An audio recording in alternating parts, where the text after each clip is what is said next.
ಹೆಜ್ಜೆ ಚಾನೆಲ್ಗೆ ಸ್ವಾಗತ. ಭಾರತದ ಪ್ರಜಾಪ್ರಭುತ್ವದ ಅಡಿಗಲ್ಲು ಸಂವಿಧಾನ. ಸಂವಿಧಾನದ ಪೀಠಿಕೆಯು ಅತ್ಯಮೂಲ್ಯವಾಗಿದೆ. ಬನ್ನಿ, ಈ ಸಂವಿಧಾನದ ಪೀಠಿಕೆಯನ್ನು ಓದಲು ಬರುತ್ತಿದ್ದಾಳೆ ಶಾದಿಯಾ ಬಾನು, 3ನೇ ತರಗತಿ, ಕೊಳ್ಳೇಗಾಲ.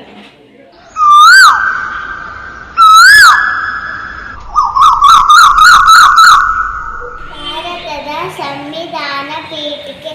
ಭಾರತದ ಪ್ರಜೆಗಳಾದ ನಾವು ಭಾರತವನ್ನು ಸಾರ್ವಭೌಮ, ಸಮಾಜವಾದಿ, ಜಾತ್ಯತೀತ, ಪ್ರಜಾಸತ್ತಾತ್ಮಕ ಗಣರಾಜ್ಯವನ್ನಾಗಿ ರೂಪಿಸುವುದಕ್ಕಾಗಿ ಭಾರತದ ಎಲ್ಲ ಪ್ರಜೆಗಳಿಗೆ ಸಾಮಾಜಿಕ, ಆರ್ಥಿಕ ಮತ್ತು ರಾಜಕೀಯ ನ್ಯಾಯವನ್ನು, ವಿಚಾರ, ಅಭಿವ್ಯಕ್ತಿ, ನಂಬಿಕೆ, ಶ್ರದ್ಧೆ ಮತ್ತು ಆರಾಧನೆಯ ಸ್ವಾತಂತ್ರ್ಯವನ್ನು, ಸ್ಥಾನಮಾನ ಮತ್ತು ಅವಕಾಶಗಳ ಸಮಾನತೆಯನ್ನು ದೊರೆಯುವಂತೆ ಮಾಡುವುದಕ್ಕಾಗಿ ವ್ಯಕ್ತಿ ಗೌರವ, ದೇಶದ ಏಕತೆ ಮತ್ತು ಸಮಗ್ರತೆಗಾಗಿ ಎಲ್ಲರಲ್ಲಿ ಭ್ರಾತೃತ್ವ ಭಾವನೆಯನ್ನು ಮೂಡಿಸುವುದಕ್ಕೆ ಪುನಃ ಸಂಕಲ್ಪ ಮಾಡಿ ನಮ್ಮ ಸಂವಿಧಾನ ಸಭೆಯಲ್ಲಿ 1949ನೇ ಇಸವಿಯ ನವೆಂಬರ್ ತಿಂಗಳ 20ನೇ ದಿನದಂದು ಈ ಸಂವಿಧಾನವನ್ನು ನಮಗೆ ನಾವೇ ಅರ್ಪಿಸಿಕೊಂಡು ಅಂಗೀಕರಿಸಿ ಶಾಸನವಾಗಿ ವಿಧಿಸಿಕೊಂಡಿದ್ದೇವೆ.